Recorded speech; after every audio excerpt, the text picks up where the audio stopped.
Good morning, students. Today we shall read a new story, that is The Cap Seller and the Monkeys.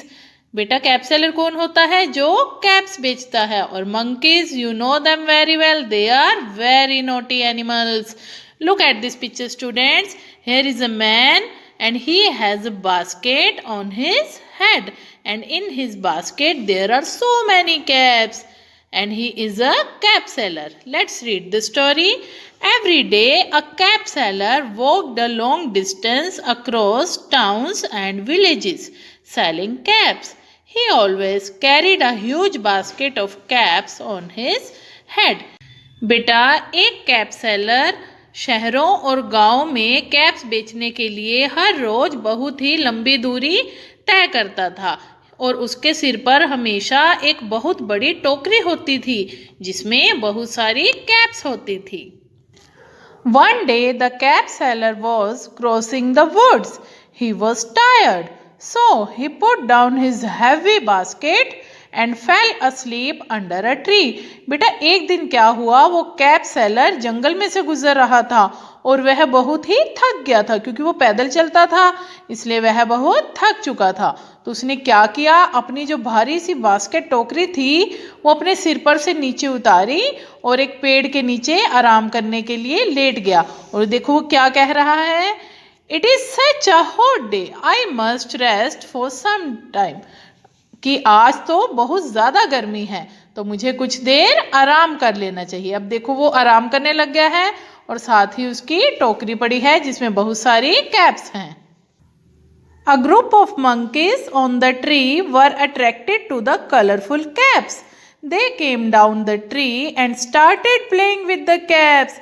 बेटा जिस पेड़ के नीचे वो लेटा था उसी पेड़ पर बहुत सारे मंकीस रहते थे और मंकीस ने जब बास्केट देखी तो वो बड़े अट्रैक्ट हुए कैप्स की तरफ.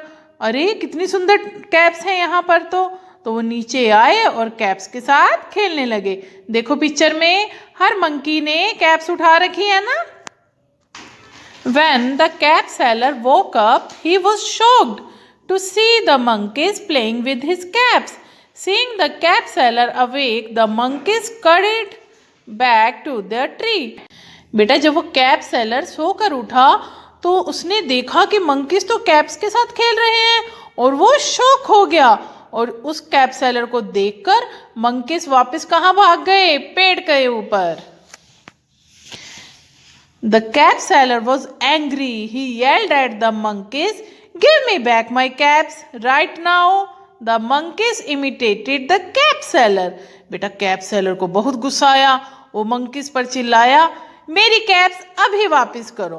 तो जो मंकीज थे वो किसकी नकल करने लगे, कैप सेलर की. जैसे कैप सेलर ने मंकीज को हाथ दिखाकर कहा वापस करो मेरी कैप्स, और वैसे ही मंकीज भी हाथ दिखाने लगे. देखो आप पिक्चर में, इसकी फिंगर उनकी तरफ है और उनकी फिंगर्स इसकी तरफ हैं. वो कह रहा है कि मेरी कैप्स वापस करो, तो वैसे ही मंकीज उसकी नकल उतार रहे हैं, मेरी कैप्स वापस करो. The cap seller realized the monkeys copied whatever he did. So he took out a cap from the basket and wore it on his head. The monkeys did the same. बेटा cap seller को ये realise हो गया कि monkeys उसकी नकल उतार रहे थे, तो उसने क्या किया, बास्केट से एक कैप उठाई और सिर पर पहन ली. और मंकीज ने भी वैसा ही किया. सारे मंकीज ने कैप्स उठाकर अपने सिर पर पहन ली.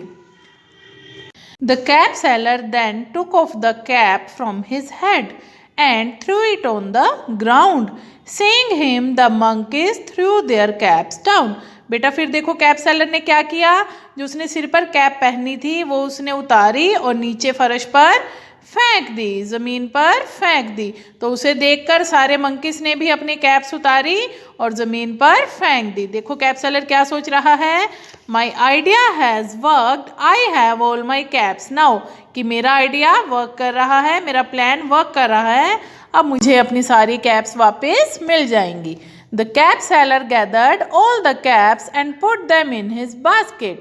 He placed the basket on his head and left for the next village. फिर देखो बेटा क्या हुआ, मंकीज ने सारी कैप्स जमीन पर फेंक दी और कैप सेलर ने सारी कैप्स उठाकर इकट्ठी कर ली और किस में रख दी, अपनी बास्केट में। और फिर उसने वो अपनी टोकरी, अपनी बास्केट अपने सिर पर रखी और अगले गांव में जाने के लिए निकल पड़ा।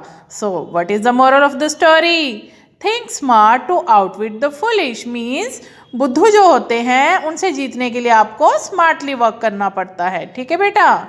Now read this story with the help of your parents.